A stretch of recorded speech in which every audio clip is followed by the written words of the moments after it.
Bonjour à tous, bienvenue dans notre webinaire du jour. Alors déjà, est-ce que tout le monde m'entend bien? N'hésitez pas à me le signaler via le chat si ce n'est pas le cas. Du coup, aujourd'hui, on va vous parler intégration et web service. Donc, le but du webinaire, c'est de vous présenter les différents moyens que vous avez aujourd'hui d'intégrer votre CRM à vos outils métiers. Donc, pour cette présentation, j'ai avec moi Clément Dautel, donc notre consultant avant-vente, qui vous présentera et vous expliquera un peu plus techniquement comment ça fonctionne. Bonjour à tous. Bonjour Clément. Donc, au programme du webinaire, tout d'abord, il vous présentera les différents modes d'interface que l'on peut retrouver aujourd'hui quand on veut intégrer un CRM avec différentes applications web et métiers. On fera un petit focus sur nos deux API disponibles, donc les API REST et SOAP. On vous présentera ensuite la documentation et là où vous pouvez la retrouver en libre accès pour pouvoir aujourd'hui mettre en place des API. Et on fera également un petit focus sur les webhooks. Donc ça, c'est une petite nouveauté à venir dans les solutions Ines très prochainement. Donc Clément vous fera un petit focus pour vous expliquer en quoi ça consiste et comment ça fonctionne. Et bien sûr, on prendra un petit moment pour répondre à vos questions. Donc n'hésitez pas pendant la session à les poser dans le chat, on y répondra à la fin. Et si jamais, on vous donnera la parole également aussi en fin de présentation. Donc c'est parti, je te laisse la main Clément. Parfait. Merci Erika.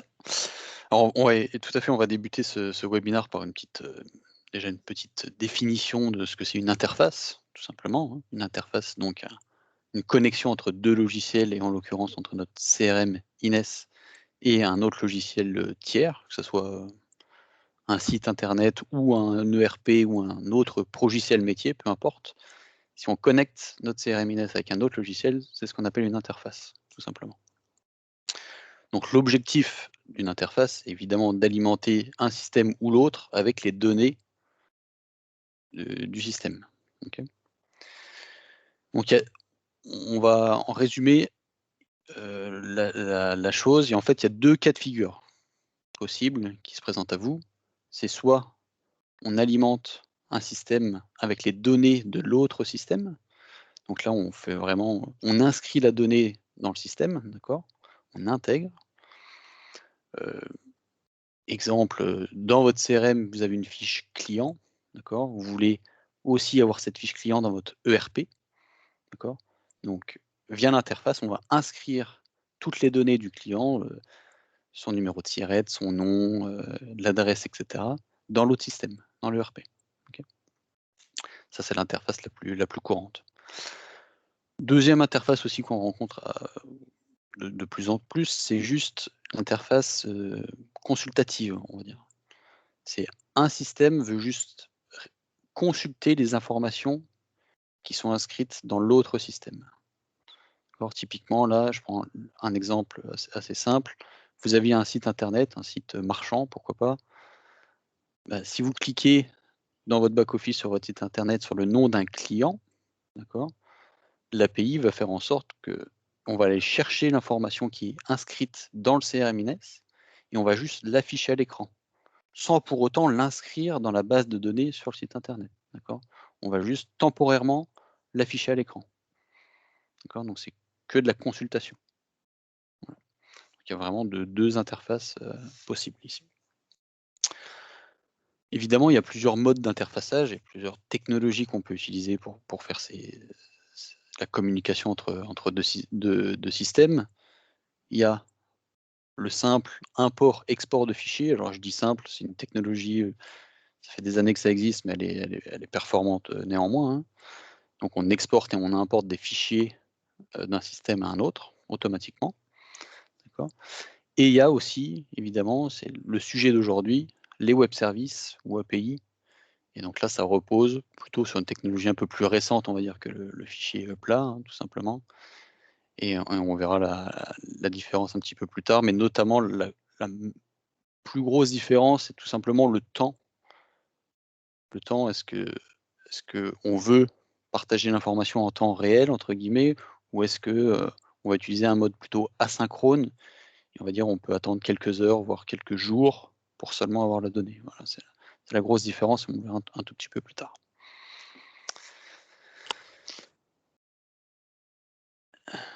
Voilà. Donc, dans toute interface, évidemment, il y a un process à respecter. Ce qu'on décrit ici sur cette slide, c'est tout d'abord, on va essayer d'identifier les contraintes qui peuvent exister entre les deux logiciels. D'accord? Est-ce qu'il faut intégrer la donnée ou est-ce que juste je dois consulter la donnée? Déjà, c'est la première question à se poser et à trouver la réponse, évidemment. Deuxième question, est-ce que j'ai besoin de temps réel? C'est-à-dire, je clique sur un bouton dans mon CRM, je veux que l'information soit en temps réel, on va dire, avec quelques secondes ou quelques minutes dans l'autre système, d'accord? Ou est-ce que je peux attendre, par exemple, le lendemain matin pour avoir l'information? Est-ce que c'est du temps réel ou de l'asynchrone? Voilà, deuxième question aussi super importante et ça va vraiment vous guider dans le choix de la solution à adopter. Okay, et évidemment, troisième question, la possibilité des systèmes tiers. Est-ce que le système que vous utilisez, l'ERP que vous utilisez est capable soit d'importer ou d'exporter des fichiers plats ou soit d'utiliser ou de consommer des API? Voilà. Évidemment, ça c'est aussi une grande question à laquelle il faut répondre. Une fois qu'on a toutes ces réponses, on sait la technologie qu'on va utiliser, on sait qu'on a besoin du temps réel, par exemple. Bah là, il faut identifier les flux. Quelles données on va faire transiter? D'accord, donc il faut être assez précis. Il faut dire, si je veux faire transiter des données société, bah, quel champ société je m'intéresse? Est-ce que le nom, est-ce que le SIRET, est-ce que l'adresse postale de la société m'intéresse? D'accord, donc il faut lister tous les champs, évidemment. Il faut vraiment faire un cahier avec tous les flux. Le chef de projet INS s'occupe de ça avec vous, hein, évidemment, d'établir ce document qui liste en détail les flux. Okay. Et évidemment, dans chaque interface qu'on met en place, on échange de la donnée. Et évidemment, pour des questions d'unicité de la donnée, bah, il faut à chaque fois détecter la clé unique de la donnée pour pas qu'on crée des doublons dans les deux systèmes et que ça soit vite le bazar. D'accord? À chaque flux, il faut identifier les clés. D'accord? Voilà. Donc maintenant, on va s'intéresser plus spécialement aux web services, les API. Donc le web service, comme son nom l'indique, bah, c'est simplement une technologie qui utilise le web, qui utilise Internet pour faire transiter l'information. D'accord? A contrario du fichier plat qui est un simple fichier Excel, on va dire, l'information est dans le fichier Excel. Là, avec les web services, on utilise la technologie Internet pour faire transiter l'information. D'accord? Donc le gros avantage, c'est simplement un échange en temps réel de l'information. D'accord? Et comment ça fonctionne? Simplement, en deux mots, une interface via API. Comment ça fonctionne? Voilà. C'est un système envoie une requête d'interrogation vers l'autre système, d'accord? Et l'autre système confirme l'échange. D'accord? Il répond. Exemple typique ici, comment ça marche déjà chez InSCRM et chez Effici? Si vous voulez faire communiquer allez encore, je reprends toujours le même exemple, un site web marchand, par exemple, et votre CRM Ines, le site web va consommer, c'est le mot qu'on utilise, consommer l'API Ines, d'accord, pour venir interroger votre base de données Ines. Ines va se charger de répondre à cette requête au site internet, d'accord, et envoyer donc l'information qui est demandée, d'accord. Mais la demande est initiée par le système tiers. D'accord. Donc le web service, tous les web services, dans notre cas de figure chez InSCRM, sont développés par les équipes techniques InSCRM, hébergés, d'accord, et on garantit la disponibilité de nos web services. C'est ce qu'on verra un tout petit peu plus tard. On a tout un catalogue assez fourni de web services qu'on a développé et qu'on met à votre disposition. D'accord. Et vous pouvez venir utiliser ou consommer nos web services pour tout un tas de méthodes différentes. Est-ce que je veux juste récupérer l'information pour la consulter? Est-ce que je veux écrire de l'information? Est-ce que je veux modifier de l'information? Toutes les méthodes existent, on en reparlera également un tout petit peu plus tard. Voilà. Ok. Donc évidemment, le choix du système qui doit être mis à disposition est imposé par le besoin fonctionnel. C'est vraiment, on répond à un besoin fonctionnel via cette API Web Service. Tout échange est initié par une demande d'authentification du demandeur. On utilise le Web Service et le web et la technologie Internet pour faire transiter les informations, mais évidemment, c'est sécurisé, ces informations-là. Et à chaque demande, on utilise une sorte de clé qu'on appelle un token d'authentification. Et c'est cette clé, on va dire, cryptée qui permet d'ouvrir les deux logiciels pour qu'ils communiquent entre eux, tout simplement. Donc, c'est des échanges sécurisés, évidemment. Et même le token a, pour tout vous dire, une durée de vie limitée. On utilise un token qui est une clé temporaire pour quelques instants. Et une fois que le token on voit que la vie du token a expiré, l'information ne peut plus transiter. On a fermé les portes. Voilà. Ça, c'était vraiment pour l'aspect sécuritaire. Hein. J'ai dit ça. Maintenant, sur la technologie des API Web Services, on distingue vraiment deux sortes de technologies. Les API dits SOAP et aussi les API dits REST. Alors, pareil, en deux mots, on va essayer de faire simple aujourd'hui. La grosse différence entre les deux, c'est que les API SOAP, c'est les API un peu les plus anciens, et qui respectent vraiment un protocole avec des exigences très spécifiques, en termes de sécurité. Donc c'est un système qui est assez lourd à mettre en place, qui est très performant, quand même, mais assez lourd à mettre en place. A contrario, on a un système un peu plus récent, qui est l'API REST, et qui est donc plus flexible et plus légère même à mettre en place. Donc chez Efficie, ce qu'on privilégie, même si on utilise les deux, hein, on met à disposition des API SOAP et des API REST, mais ce qu'on privilégie, c'est évidemment les API REST qui sont les plus récentes et les plus flexibles et les plus simples à mettre en place.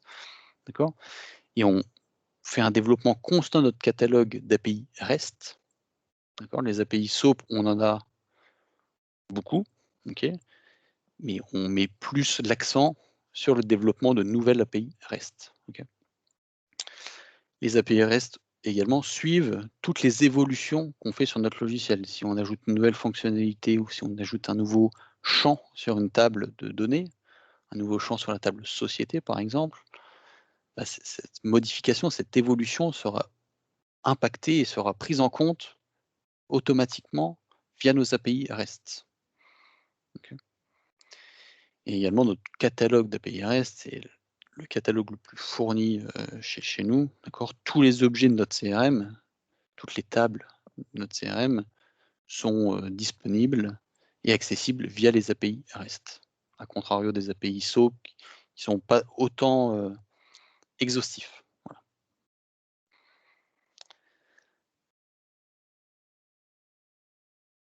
Okay. Donc, où trouver ces API? Tout simplement, on a un catalogue d'API public. Donc vous pouvez, il est disponible publiquement, hein, ce catalogue, avec cette adresse de connexion, cette URL de connexion qui est vraiment notre site développeur. Et sur ce site, vous allez retrouver toutes les méthodes qui existent sur les API REST et les API SOAP. Donc c'est une documentation assez fournie, assez claire, on l'espère du moins. Et tout est ici. Donc ce catalogue, une fois de plus, est public. Et l'utilisation de nos API est totalement gratuite. Vous n'avez rien à payer, pas d'abonnement ou rien à payer en supplémentaire, pour utiliser nos API. On vous les met à disposition et c'est à vous d'aller venir les consommer.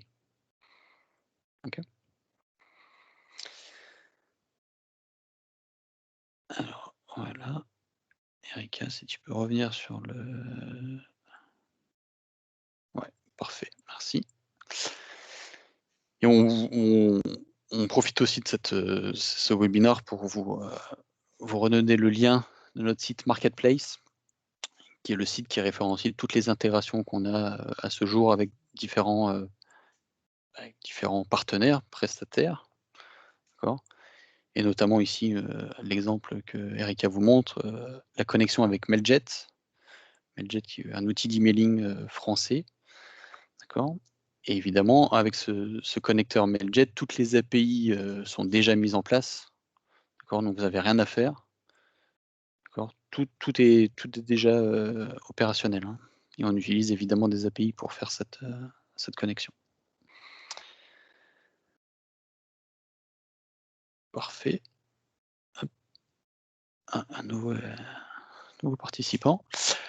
Ok, donc les API, on va récapituler un petit peu en 2 mots. Donc comment ça fonctionne si vous voulez connecter votre CRM Ines avec un de vos logiciels dans votre écosystème de logiciels. Comment ça fonctionne? Tout simplement, c'est vous devez venir consommer nos API, soit pour venir chercher de l'information dans Ines, soit pour modifier une information présente dans Ines, ou soit pour créer une nouvelle information dans Ines. D'accord? Donc c'est au système tiers de faire la démarche, de venir consommer une API Ines. Okay.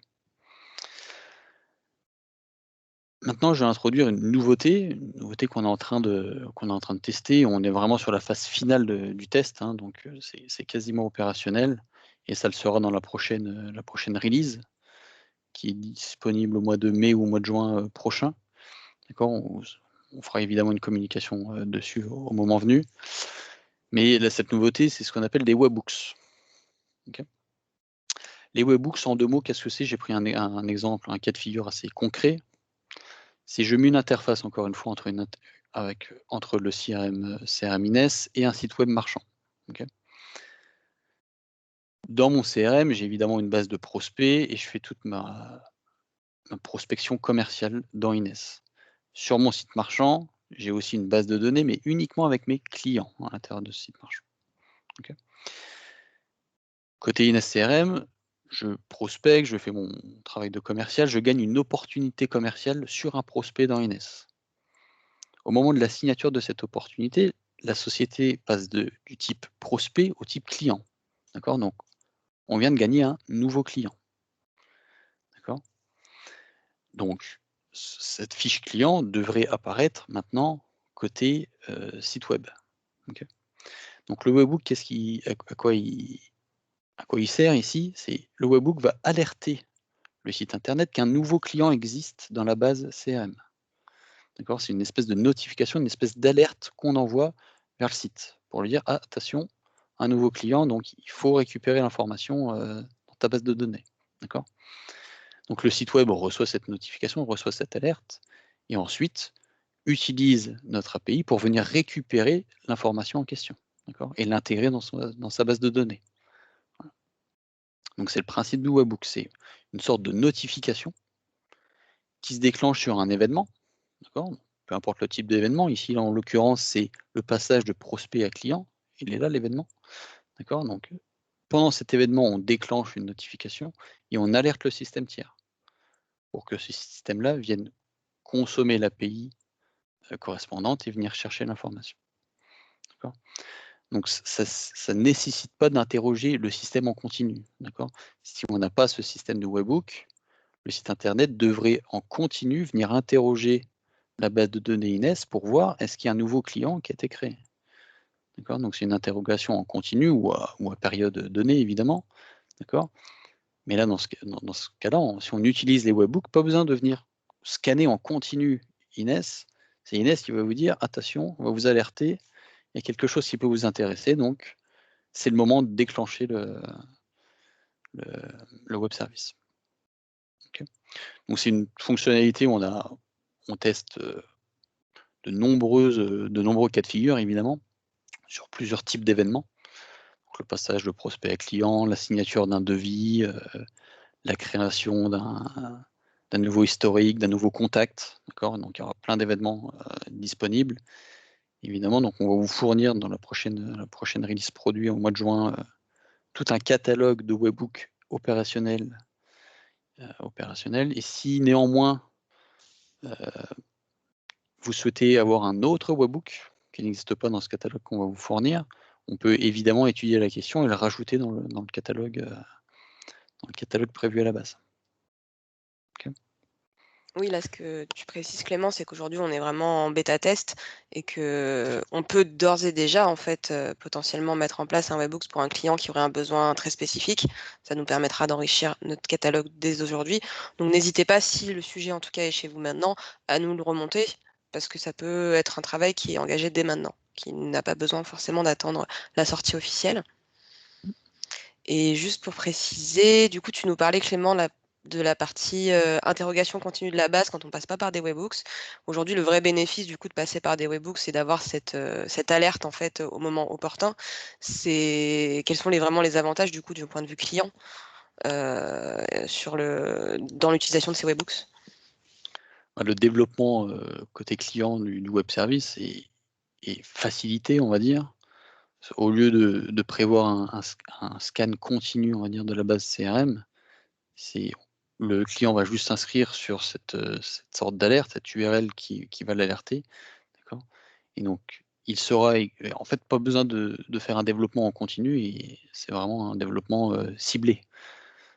Donc, c'est plus simple et plus léger à mettre en place, encore une fois. On allège les process et on allège aussi la routine sur les API et la performance, du coup. C'est ça. Très bien, bah écoute, il me semble qu'on arrive à la partie questions-réponses. Tu avais quelque chose à ajouter? Non, non, j'attends vos questions si vous en avez, évidemment. Bah, écoutez, à vous la parole. Donc, n'hésitez pas à nous faire signe, à nous envoyer le petit message via le chat. On est là pour ça. Il y en a. Un autre message à préciser également quand on parle aujourd'hui du module API. Donc, à une époque, c'était un module qui était potentiellement payant chez Ines. Aujourd'hui, c'est un module qui est complètement gratuit. Donc, vous avez accès aux API. Il n'y a pas de, voilà, il y a pas de forfaitisation de l'appel sur nos API. La seule chose à prendre en compte, c'est vraiment qu'aujourd'hui, nous, on met à disposition le catalogue. C'est vos développeurs, en tout cas en interne, qui demain doivent faire le travail si vous souhaitez développer une intégration avec un système tierce. C'est ça. Tu fais bien de préciser, oui, que c'est totalement gratuit aujourd'hui, en tout cas. Est-ce qu'on a des questions, Erika? Pour l'instant, je n'en vois pas. Alors, si, Ah ici. si, voilà. Les webhooks permettra une intégration avec Zapier. Vous permettrez une intégration avec Zapier. Alors, on est en train justement de réfléchir à cette intégration avec Zapier. Ouais. Donc, je ne peux pas encore vous donner une réponse officielle aujourd'hui, mais c'est un sujet en tout cas. Oui, c'est un sujet qui est vraiment dans les tuyaux et dont on a conscience que ce serait très intéressant pour nos clients. Existe-t-il des connecteurs avec Jira? Alors, si vous parlez des connecteurs standards sur notre marketplace, non, actuellement, il n'y a pas de connecteur existant avec Jira. Après, c'est quelque chose qu'on peut aussi étudier au cas par cas, hein, mais actuellement, il n'existe pas, non. Félix qui nous demande, est-ce que le webinaire sera disponible pour le revoir? Donc oui, vous aurez le replay qui vous sera communiqué la semaine prochaine par mail. Et sinon, il sera disponible aussi sur notre chaîne YouTube où vous pouvez consulter tous les replays de nos webinaires clients. Alors, j'ai quelqu'un qui est en train d'écrire.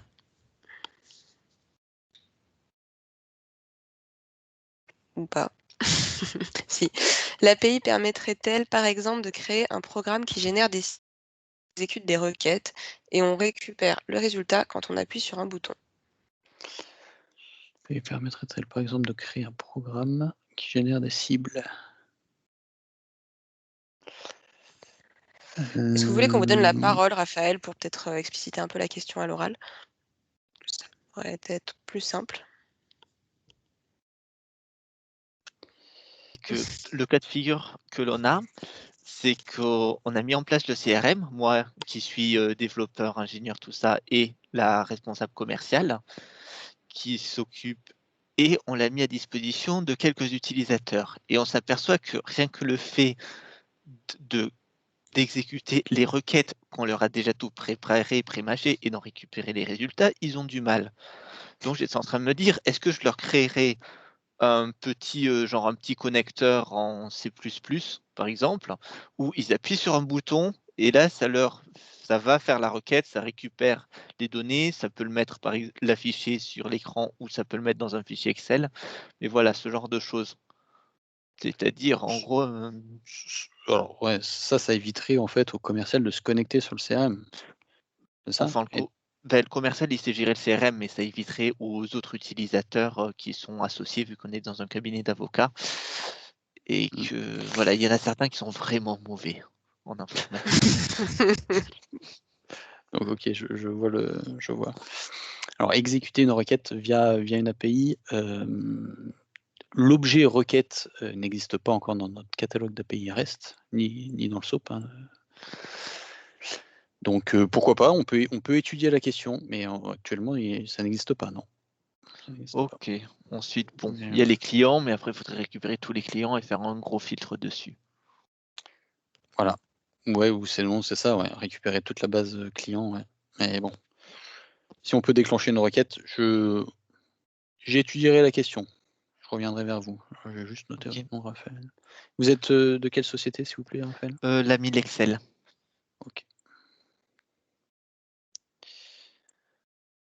Ok. Merci. Merci, Raphaël. Merci. Du coup, est-ce que quelqu'un d'autre a une question?